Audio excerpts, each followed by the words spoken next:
Welcome back to Richo Hobby and Art.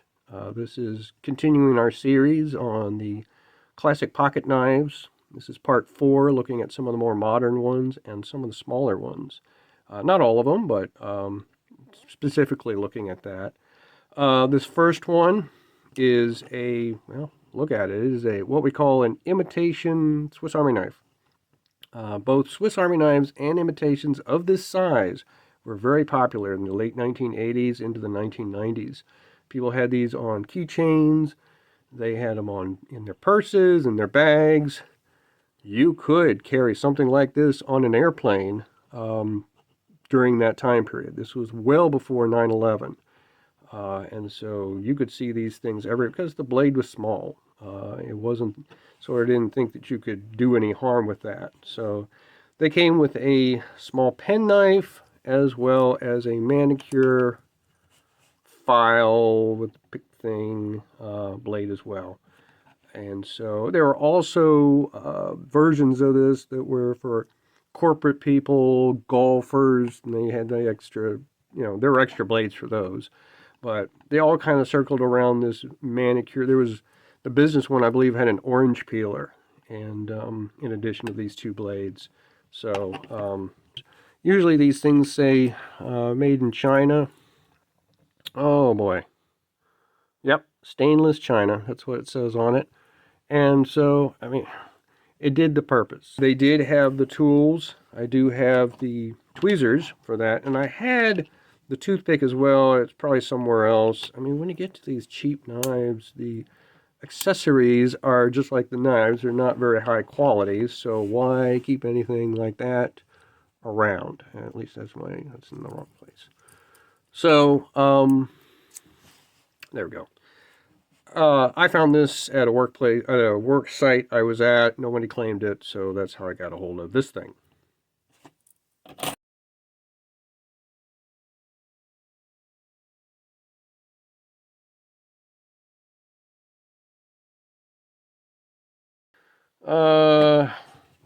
This is more of a multi-tool, and the next two things are going to be multi-tools. This is a Columbia multi-tool that I got as a gift. What to say? It's got a lanyard. It's got a flashlight that stopped working years ago, and don't even know how to get that back working again. Don't even think I want to. So it is a multi-tool. It's got some of the cheapest tools I have ever seen in my life on it. I guess they put the Columbia name on it. I mean, well known for making jackets and outdoor wear, but let's see. There's a knife that's, I mean, it's a little sharp, but it's not really anything I would risk my life on. There's a little tiny, what we call a mini screwdriver, Phillips screwdriver there. Bottle opener, slotted screwdriver thing, and a saw blade. This saw blade is about the cheapest saw blade I've ever seen in my life. I mean, what I'm doing right now, I would never do with the saw blade of a Swiss Army knife. I mean, there'd be blood by now. And this thing, I don't even think it would cut wood. I think I tried it on wood one time, and nothing happened. So, anyway, the reason I keep this is, and I keep this out in my workshop, is because of the pliers. The pliers are actually pretty good. They're very good for, sometimes you need a good pair of needle nose in addition to maybe some other needle nose you already have. Sometimes you need two. So anyway, that's why I keep it. So this is a Columbia. So the spring is still good. That's the important thing there. Otherwise, this is a Columbia outdoorsy knife. But maybe it'll work in the, I mean, look at how easily those things just flick out. There's really nothing. They're not meant to come out this fast. They just happen to be doing that right now. So anyway,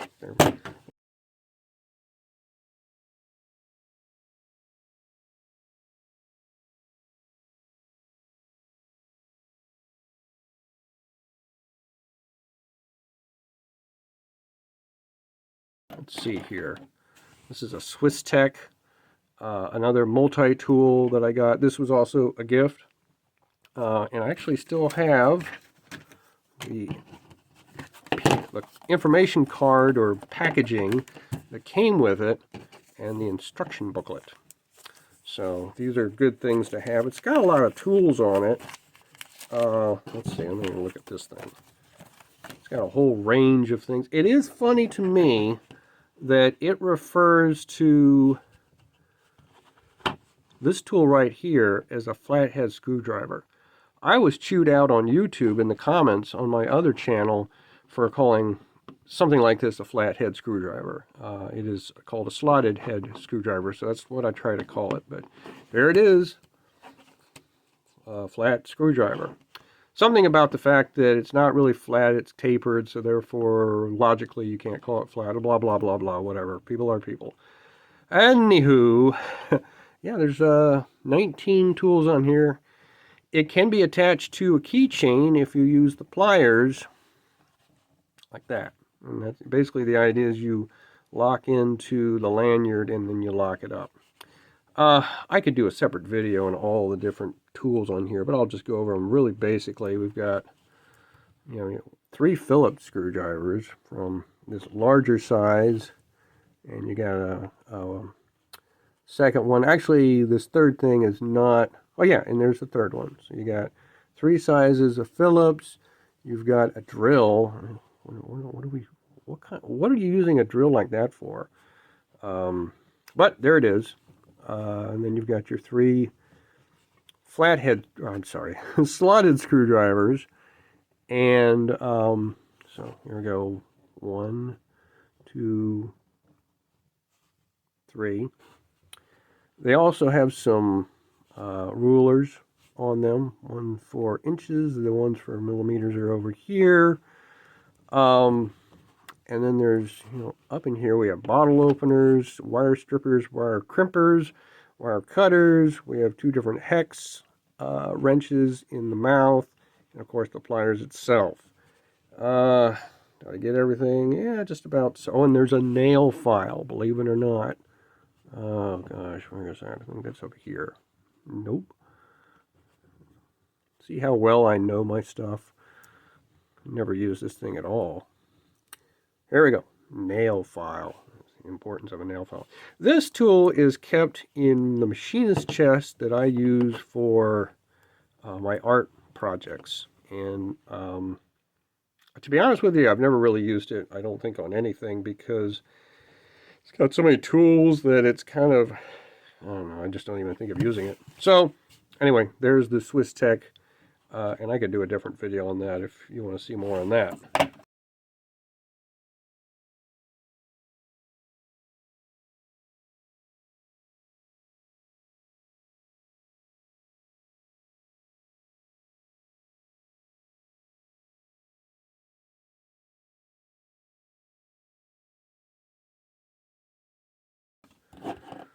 This is a Leatherman Micra. So it's made by the same company that made the Leatherman that was very popular in the 1990s. That's back when I was a firefighter and all the firefighters had the Leatherman. I was a Swiss Army guy, so I didn't have the Leatherman. It just wasn't my thing. But so I got this as a gift from a company I worked at. Start off, it does have a ruler. Obviously it has the scissors, but got a ruler that you can use, millimeters and inches, 4 or 5 inches and 10 or 12 millimeters. Because this is the Micra, it does have the scissors. I have used these scissors so many times in office applications, in arts and crafts applications, in woodworking. There's a reason I still have this thing, and I use it a lot. It does have a blade, and the blade is sharp, and it's good quality. I've sharpened it a few times. Let's see, a nail file, the manicure thing, I don't really use that. It does have a very nice slotted screwdriver. I've used that. On the other side has some tools I really have used a lot. Tweezers. These are some good tweezers because they're connected to the tool, so and they're very strong. And so I have used that on many, many things. This is actually a Phillips screwdriver. It's only one-sided, but it works, and I have used it on Phillips. And then this tool, this is your bottle opener in a miniature slotted screwdriver. I have used this a lot, especially recently. You might notice it has yellow paint on it. This is great for if you've got a tube of paint, it's dried up, poke this through it, and it'll poke right through acrylic or watercolor gouache, through dried paint, and then you can squeeze the tube and get your paint back out. So this has been very valuable. So this is a utility knife, office knife, whatever you want to call it, that has been very useful for me.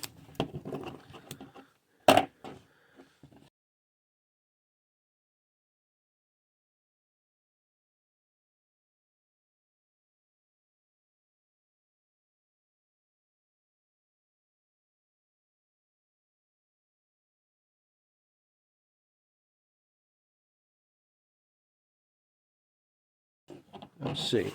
And here's a pocket knife. This is a gift knife. I got this for being in someone's wedding. They put my initials on it. So basically, it means that they bought 6 or 7 or 5 or 6 of these knives and put everyone's initials on them. So that's something. I'm going to guess that this mother of pearl is fake, is a faux mother of pearl, but it's a very nice blade. Sort of a buck knife style thing, but obviously not the size of a full buck. It just says stainless steel on it, and there's no other indication of where it came from. But otherwise, I keep it in a box, in a display box, like a closed display box. I don't ever use this because it's a nice knife, and I keep something in good condition.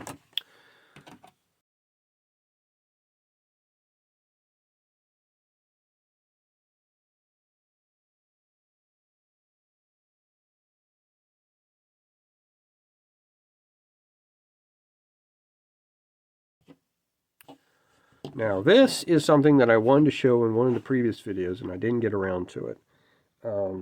This is not a pocket knife per se, but it is a folding tool. It's very specific, has a very specific use. Give you a chance to look at it and think about what that might be if you do know what it is. So, this is a welding knife, or this is for welders. It's for welders to clean their equipment with. The brush. There's a pick down here. This thing is a spark plug adjuster. It says it right there. It's very hard to see. I'll have a picture of that. But it's a spark plug adjustment tool. It also says made in the U.S.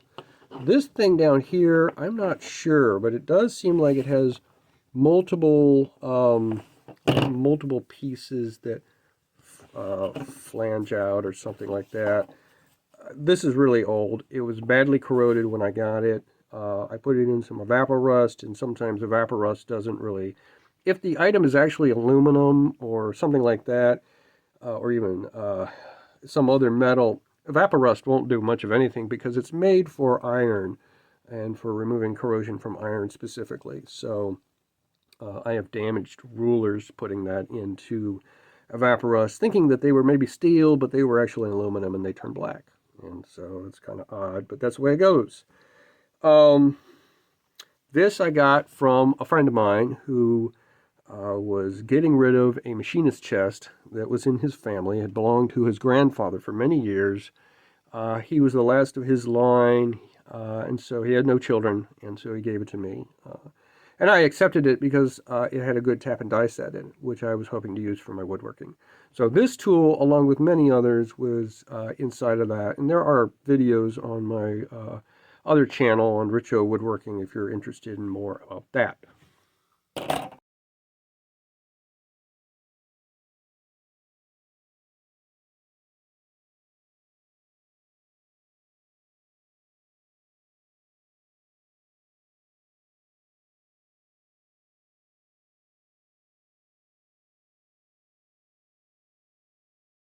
So, the final tool for today, it's not a pocket knife at all, but it is something that is sort of important to pocket knives.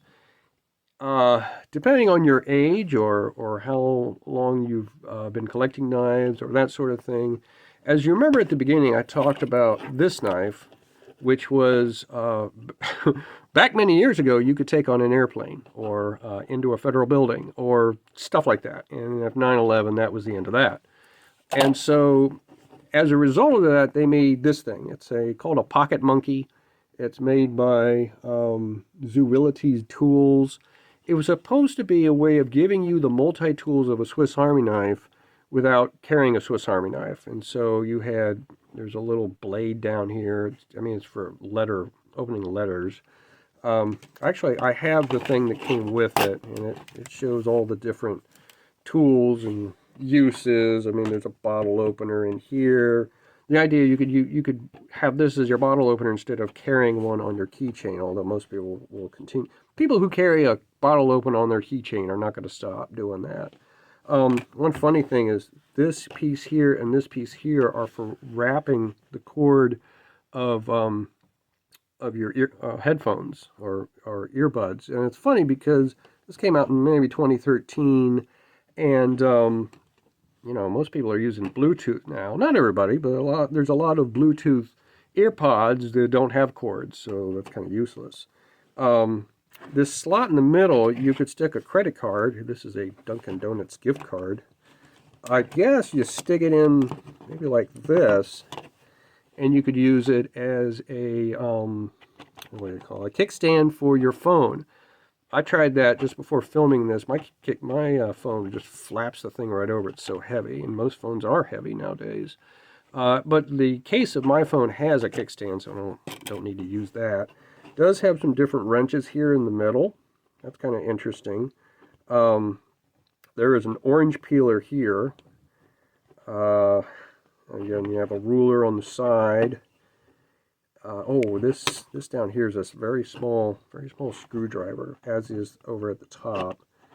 And there's somewhere in here is a door latch slip for interior doors. Just a lot of weird things. So it marketed as being, I don't know if you can read it down here, it says it's compliant with TSA rules. Yeah, that might be the case. Try getting into a federal building with this guy.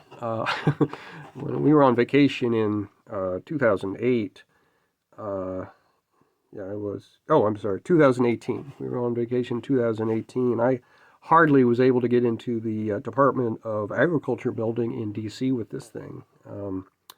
They looked at this and I explained what it was, and boy, I thought I was about to have to throw it in the trash can, but they let me in eventually, but I don't carry it in my wallet anymore. And so I keep it, I tell you, I don't use the tools on here. It is not a replacement for a Swiss Army knife. And I'm talking a lot about Swiss Army knives. They will be featured in the next part of this series, in the final episode. There will be plenty of stuff on the Swiss Army knives, so stay tuned for those. But this thing I keep mainly, it's just a unique little novelty item, and they have since come out with others. There's an Otter. I got this at Mass General Store, and they have one here in Knoxville, and I still see the other ones. This kind of thing has really evolved because obviously they've had trouble with these.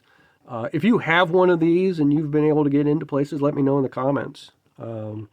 This is not a thing about what you can carry, what you can't carry. It's really about, it's an interesting tool, but it has its limitations. And so, and again, like I said, I don't carry it anymore, but I keep it just because it's interesting.